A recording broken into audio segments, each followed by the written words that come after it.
Hi guys, welcome back to my YouTube channel. So आज मैं सारी इम्पॉर्टेंट पॉइंट्स ऑफ 50 ब्लॉक एक series start कर रही हूँ NIUS की, जिसमें हम लोग सारे इम्पॉर्टेंट NIUS ब्लॉक्स को पढ़ेंगे। और जिसमें वैसे NIUS 506 ब्लॉक में ये सारे डिस्ट्रीब्यूशन है जिसे आप अच्छे से देख सकते, स्क्रीनशॉट लेके लिख भी सकते हैं। ये है ये बहुत सारे लोगों को हेल्प करेगा। कैसे आप इसका रिवीजन भी कर सकते हैं, बिकॉज़ मैंने अपने नोट्स एकदम बहुत अच्छे से, बहुत ही मेहनत प्रिस्क्राइब्ड करके बनाए हैं। तो अगर आप इसका एक बार ओवरव्यू भी ले लेंगे तो भी आप क्वेश्चन अटेम्प्ट अच्छे से कर पाएंगे। सो सबसे पहले आज जो हम टॉपिक करने वाले हैं, सबसे पहले थिंकिंग बेस्ड पे करेंगे ब्लॉक 4, क्योंकि ये वाला मैंने आपको पहले ही ऑलरेडी थोड़ा बहुत एक्सप्लेन किया था, बट मैं फिर से आऊँगी पर्सनालिटी पे। बट इससे ज़्यादा क्वेश्चंस आते हैं ब्लॉक 4 से, तो वही सबसे पहले स्टार्ट करते हैं कि कैसे थिंकिंग जो है वो एक बहुत ही हार्डेस्ट वर्क है, which is probably the reason why so few engage in it, by Henry Ford. This is given by Henry Ford, that thinking is the hardest work there is, which is probably the reason why so few engage on it. Henry Ford. According to Jarrett ने दिया है कि thinking is a behavior which is often implicit and hidden, and when symbols are ordinary employed. Next point, the most important one, कि हमारी higher order thinking और low order thinking. Higher order thinking में क्या क्या आता है? Analysis, synthesis और evaluation. Lower order thinking में आएगा नॉलेज, कॉम्प्रिहेंशन और एप्लीकेशन। नेक्स्ट पॉइंट पर है, बहुत ही बार ये क्वेश्चन जो है वो रिपीट हुआ है, पर्टिकुलरली कहाँ से? यहाँ से 90% की। कितना? By the age of 6 the brain in almost children is how many approx of adult size?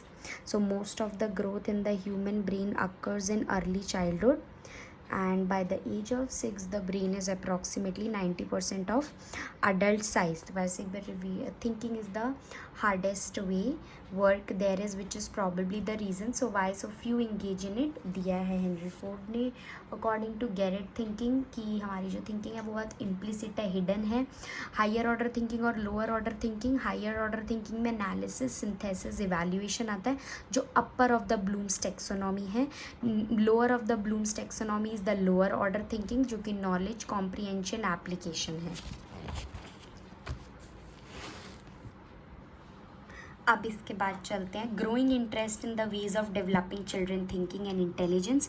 जैसे जैसे ग्रो करता है तो वैसे ही डेवलप होती है हमारी थिंकिंग, प्लस उसके साथ साथ हमारा इंटेलिजेंस। और children are also known as thinkers and learners. And then for thinking we have that how we can facilitate thinking. So stages, types and tools of facilitating thinking. stages में है सबसे पहले पियाजे theory we already know कि adaptation है, जो कि direct interaction with it, जिसमें assimilation भी है, एकोमोडेशन भी है।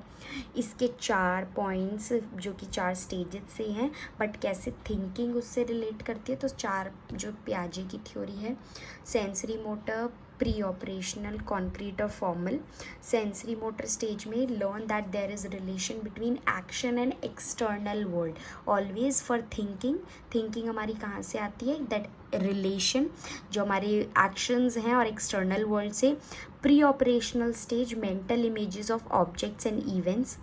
Concrete, children think more like adults at earlier stage.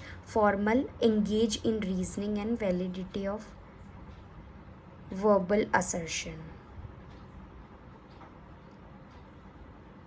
Next is for Brunner's theory, that how thinking works.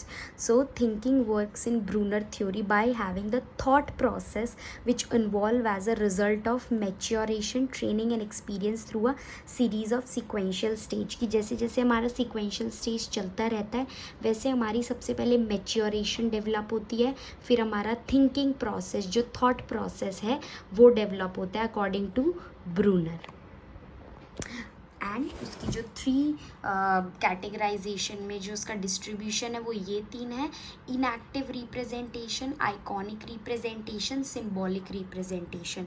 Iconic representation, inactive representation से स्टार्ट करें तो representation in terms of motor responses and activities. जो भी हम मोटरिक activities कर रहे हैं, non verbal acting कर रहे हैं, कि किसी को कुछ इशारे से समझाए या फिर ऐसे थम्स अप दिखाना, these all are the non verbal activities जो हमारे इनएक्टिव रिप्रेजेंटेशन। और जैसे जैसे हमारा जैसे ब्रूनर ने क्या कहा है कि जैसे जैसे हमारा सीरीज़ ऑफ सीक्वेंशियल स्टेज चलता रहता है, वैसे हमारे एक्सपीरियंसेस के साथ साथ थॉट प्रोसेस जो है वो as a result of maturation बन जाता है।